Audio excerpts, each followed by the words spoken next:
A arte de se comunicar bem, né? A arte de criar um jingle, uma campanha de uma mídia qualquer, seja digital, seja impressa, o nosso conceito criativo de antigamente, ele era mais profundo, eu acho. Ele era mais, não difícil de ser criado, mas a gente se dedicava mais, né? Hoje, a gente vê que tantas campanhas são criadas aí dentro do ChatGPT e outras inteligências, que antes era muito mais humano a forma como a gente criava, né? Então, eu acho que tocava mais.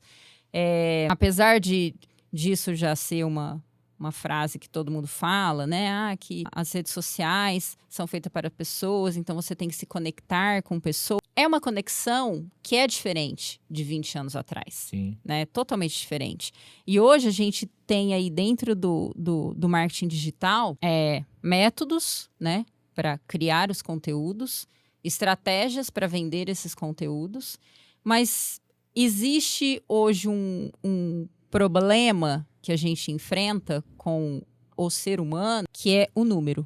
Né? As pessoas estão ficando doentes por causa desses números. O número de curtidas, o número de seguidores, o número do alcance. E eu falo, as pessoas estão adoecendo de verdade. Semana passada eu fiz reunião com uma nutricionista que me procurou pelo Instagram. E aí, conversa vai, conversa vem.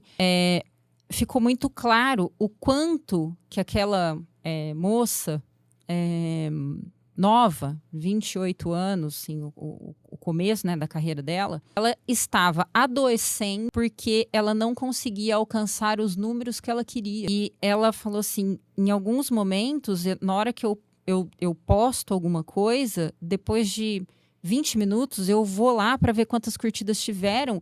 E se só tem 3 curtidas, 4 curtidas, ela falou assim, parece que eu me sinto mal, que alguma coisa tá errada comigo. E não é só com ela que isso acontece. Isso já tem inúmeros relatos e estudos de pessoas que estão adoecendo por causa desses números, né? Esses números, eles são importantes? Em algum momento, sim, eles são importantes. Eles são importantes para que a ferramenta, para que o algoritmo entregue mais o seu conteúdo.